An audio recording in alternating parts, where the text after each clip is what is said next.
Marie-Antoinette entre clichés et réalités. Tout le monde a entendu parler d'elle, et tout le monde a son opinion sur elle. Gâtée, incomprise, vaniteuse, sacrifiée. Marie-Antoinette est devenue l'une des femmes les plus controversées de l'histoire. Non pas pour ce qu'elle était vraiment, mais pour l'image que les autres ont créée d'elle. Sinon pas de pain, qu'il mangeait la brioche. C'est la célèbre phrase qu'elle aurait prononcée lorsqu'on lui a dit que le peuple n'avait pas de pain. Le problème, c'est qu'elle ne l'a jamais dite. Cette phrase est apparue bien avant qu'elle ne devienne reine, et la Révolution l'a utilisée comme une arme. Le public en a fait le symbole de tout ce qui était injuste et éloigné de la vie quotidienne chez les nobles. Et comme elle était étrangère, femme et reine, les attaques se sont facilement multipliées. Aujourd'hui, les historiens la voient différemment. Ni comme une martyre ou une sainte, ni davantage comme une caricature d'aristocrate égoïste.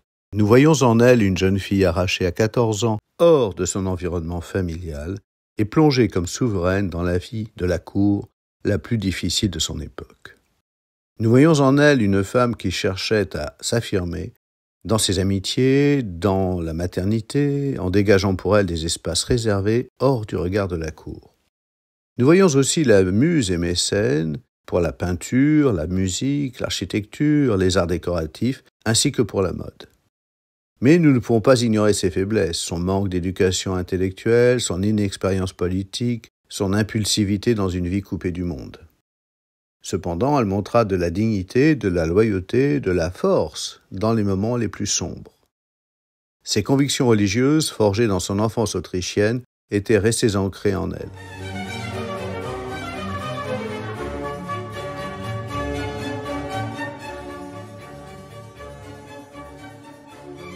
Reine, icône, légende, Marie-Antoinette vit aujourd'hui dans les livres, les films, les costumes, les musées.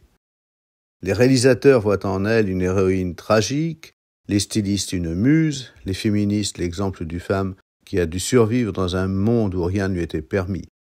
Et les gens simples, peut-être simplement une fille qui voulait vivre sa vie, mais qui était née au mauvais endroit au mauvais moment.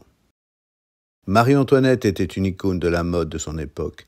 Elle lançait les tendances, fascinait et provoquait. Aujourd'hui, nous dirions qu'elle était une fashion victime. Mais ce concept n'existait pas encore. Elle l'a devancé, elle l'a vécu, ses robes, ses coiffures, ses excentricités, tout est devenu partie intégrante de son identité. Et en même temps, un prétexte à la critique, à la moquerie, à la haine. Ce qui la distinguait lui a finalement coûté la confiance du public. Marie-Antoinette n'était pas simplement reine de France.